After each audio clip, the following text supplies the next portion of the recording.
Inferno, Canto 24. Dante is alarmed at the appearance of Vigil, whose countenance betrays his fears. He receives comfort and assistance from his guide, and with great difficulty is enabled to reach the 7th division, where thieves are persecuted by a swarm of serpents. Among these he meets with Vanifucci of Pistoia, who predicts the calamities of that city and of Florence.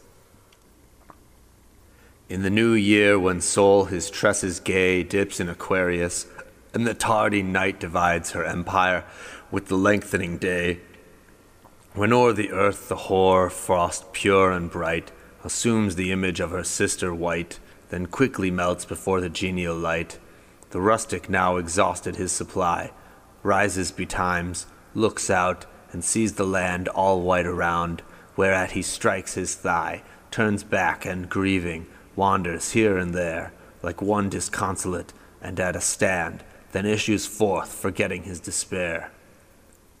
For lo, the face of nature he beholds, changed on a sudden, takes his crook again, and drives his flocks to pasture from the folds. With such alarm the master filled my breast, when I observed his scared and altered mind, and with such speed the mischief he redressed. For when we reached the broken bridge, my guide turned himself to me with as sweet a look as when I first beheld him by my side. The rugged steep minutely he surveyed, and counsel with himself a while he took, then in his arms upbore me undismayed, and like a man who on some work employed looks in advance beyond the present hour, so he, whilst o'er one crag my weight he buoyed, still towards another cast his eager eye, exclaiming, "Grasp that firm, but first be sure that on its strength thou fully mayst rely. Not this a road for those whose garments flaunt," for he thought light, and I assisted on from ledge to ledge, could scarce with labor mount, and if the rugged path of our ascent had not been shorter than the adjoining one, his fate I know not, or spent. But Malbolge, since throughout it lies towards the deep gulf of hell all sloping down, one side of every valley thus must rise, the other fall. At last we forced our way up to the summit, where the highest stone, torn from the broken ridge before us lay. So failed the breath within my lungs, what time I reached the height, that on a crag I sate. No strength remaining, other rocks to climb. "Now must thou shake off sloth," my guide began, "for now beneath rich canopies of state, on beds of down, must fame be sought by man. He who to the grave leaves himself earth such smoke in air wave. Rise then, and conquest gain, by strength of mind, which wins in every fight, unless the body's cumbrous weight restrain. A longer flight of steps thou yet must scale. 'Tis not enough these perils to have passed, if well thou mark me, let my words avail." Then I arose, and with my voice displayed far better lungs than I in truth possessed. "Let's on, for I am bold and not dismayed." Among the rocks our upward course we bent, through craggy paths, confined and dangerous, and steeper than before was the ascent. Still by the way, for fear of seeming weak, I held discourse, when from the other fosse came presently a voice unapt to speak. I know not what it said, although I stood high on the arch which spans that fearful ground, but he who spake appeared in angry mood. I stooped me downward, but with life endued, mine eyes pierced not the gloomy pit profound, wherefore I said, "O master, it were good, descending by the wall this round to leave, for hence I hear, but do not understand, so down I see, but not do I perceive." "My answer is, to do thy will," he said, "for every modest and sincere demand deserves fulfillment, not in word, but deed."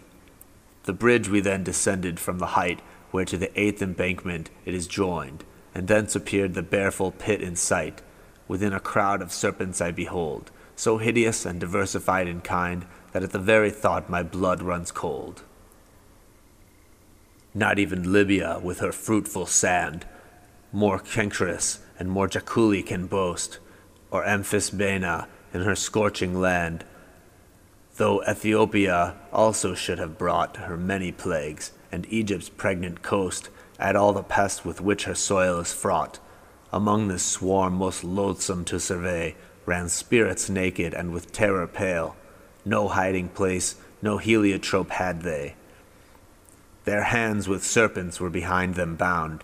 These through their loins thrust forth the head and tail, which meeting in the front were coiled round. Low near the bank on which our feet we stayed, a serpent rose and pierced the form of one, where to the neck is joined the shoulder blade. So quickly ne'er was written O or I, as he took fire and burnt and falling prone, was turned to ashes instantaneously. While thus upon the ground his dust was stewed, spontaneous it collected on the plain, and suddenly its former shape renewed. So, as by mighty sages we are told, the phoenix dies, and springs to life again, when o'er her head 500 years have rolled. For her, nor blade nor herb supply their food, but cinnamon and tears of frankincense, and myrrh and spikenard from her latest shroud, and e'en as one who falls, he knows not how, drawn down by demon force that mars his sense, or other violence that lays him low, when he arises turns his eye around, all stupefied with anguish, and at gaze stands at distracted uttering sighs profound, so that vile sinner speedily arose. Oh, how severe the justice God displays, inflicting in his wrath such deadly blows. What was his name? Inquired my faithful guide. Not long ago, rained down from Tuscany, I came to this dire gullet, he replied. I led the life of beasts and not of men. Mule that I was, my name is Vanifucci, and foul Pistoia was my worthy den. And I to my guide, entreat him to remain, and ask the crime for which he here is pent. I knew him erst, defiled with bloody stain, dissembled not the thief when this was said, but straight to me his soul and look he bent, with melancholy hue of shame o'erspread. And thus he spoke, It gives me greater grief that thou hast found me in this wretched hole, than all I felt when I was torn from life. Thy wishes I no longer can deny. Here am I thrust so low because I stole the hallowed treasures of the sacristy. One who was innocent incurred the blame. If ever from this pit released thou be, lest aught of joy thou reap for this thy my shame. Open thine ears and hear what I declare. First shall the Neri of Pistoia flee. Her race and laws shall Florence then forswear.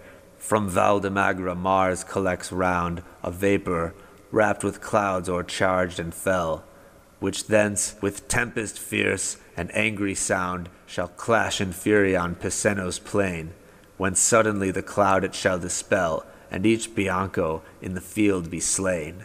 This to o'erwhelm thee with despair I tell.